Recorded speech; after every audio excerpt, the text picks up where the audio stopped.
Hello friends, आप सभी का स्वागत है आपके अपने YouTube channel Ankit Singh railway में।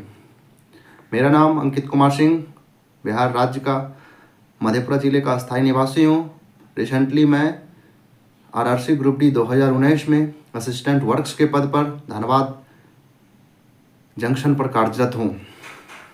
आज मैं आप लोगों को अपनी सफलता के बारे में बताने जा रहा हूँ कि मैं कैसे रेलवे आरआरसी ग्रुप डी 2019 में जॉब होने तक का अपना सफ़र तय किया हूँ। तो सबसे पहले मैं अपना आपको क्वालिफ़िकेशन बता दूँ। 2012 में मैंने मैट्रिकुलेशन का एग्ज़ाम दिया और पास किया। 2014 में मैं इंटरमीडिएट किया। 2014 से 18 में मैं बीएससी फिजिक्स ऑनर्स से ग्रेजुएशन कंप्लीट किया और 2019 और 20 में मैं आईटीआई मैकेनिकल डीजल से बिहार गवर्नमेंट कॉलेज से किया और 2021-23 के सेशन में मैंने बीएड भी अपना कंप्लीट किया। इस बीच में 2016 ईस्वी में मैं एक दोस्त की मदद से पूर्णिया पढ़ाई करने गया और उस समय मेरे घर की इकोनॉमिक कंडीशन भी ज़्यादा अच्छी नहीं थी।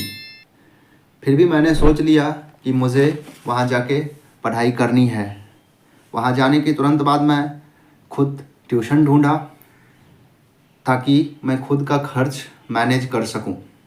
फिर वहाँ एक दो दोस्त मिले जो पहले से वहाँ पढ़ाई कर रहे थे। मैं उनकी सहायता से मैथ का टीचर ढूंढे और वहाँ मैथ पढ़ने गए। वो सर पहले से एसएससी सीजीएल क्वालिफाइड थे, तो शायद वहाँ अच्छा लगा मैथ पढ़ने में, तो मैं वहाँ से मैथ का पढ़ाई किया और मैथ में मैंने सिर्फ अर्थमेटिक का क्लास किया। फिर अपनी इकोनॉमिक कंडीशन को देखते हुए आखिर मुझे वो क्लास छोड़ना पड़ा। फिर मैंने सोच लिया कि अब मैं अपनी पढ़ाई सेल्फ स्टडी से ही करूँगा, क्योंकि उसके अलावा मेरे पास कोई और ऑप्शन नहीं था। मेरे दिमाग में एक बात हमेशा चलते रहता था कि यदि मुझे गवर्नमेंट जॉब नहीं हुई तो मेरी लाइफ कैसी होगी, मैं प्राइवेट जॉब कर पाऊँगा या नहीं कर पाऊँगा। और हमेशा मेरा झुकाव इंडियन रेलवे की तरफ रहता था। जब कभी भी मैं घर से बाहर मार्केट की ओर जाता था तो जब भी कोई ट्रेन गुजरती थी मेरे सामने से तो मैं उसका वेट करता रहता था। जब तक वो सामने से गुजर नहीं जाती थी तब तक मैं मार्केट या घर की तरफ नहीं जाता था। और जब कभी मैं घर, समाज या कभी स्कूल कॉलेज जाता था तो बहुत सारा मुझे ताने भी सुनने को मिलते थे कि जॉब नहीं होगा, जनरल कास्ट के बच्चे को जल्दी जॉब नहीं होता है, कितना पढ़ाई कर रहे हो, अब कोई काम करो, कितना पैसा कमा रहे हो, कितना पढ़ाई कर रहे हो, अब तो ग्रेजुएशन कर लिए हो, बीएड कर लिए हो, अब कुछ करो। इस वजह से बहुत सा ताना सुनने को मिलता था। फिर भी मैंने अपनी मेहनत, अपना कोशिशें लगातार जारी रखें और मैं सोच लिया कि अब मुझे किसी भी हाल में, इफ़ एनी कंडीशन, मुझे गवर्नमेंट जॉब लेनी है और इस बार ही लेनी है। उसके तुरंत बाद ही आरआरबी एनटीपीसी 2019 और आरआरसी ग्रुप डी 2019 की वैकेंसी रेलवे बोर्ड के द्वारा जारी हुआ।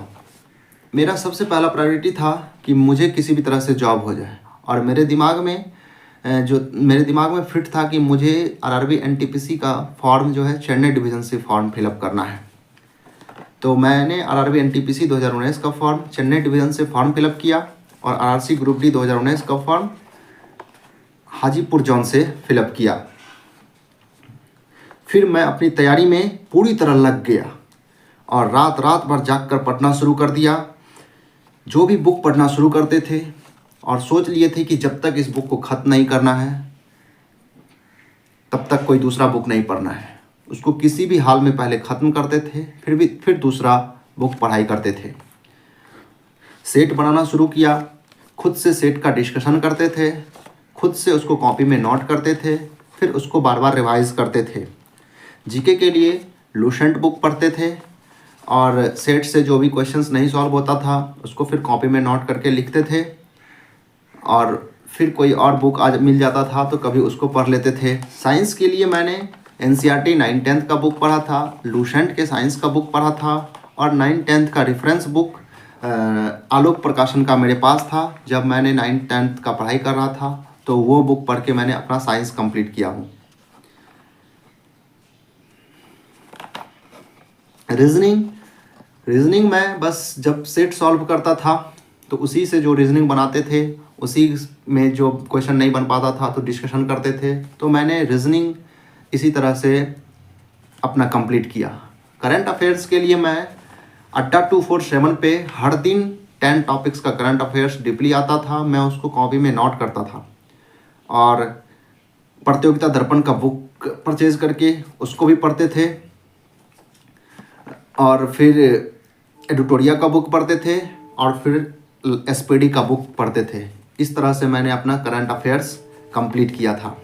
प्रतियोगिता दर्पण बुक पढ़ने से एक और फ़ायदा था, करंट अफेयर्स तो उससे कंप्लीट होता ही था, उसके साथ साथ जीके का भी जो कुछ पोर्शंस अच्छे से कवर हो जा रहा था, क्योंकि उस बुक में जो है जीके का कोई टॉपिक उठा के हर मंथ कोई नया टॉपिक, कोई नया क्वेश्चंस उसमें डाल दिया जाता था।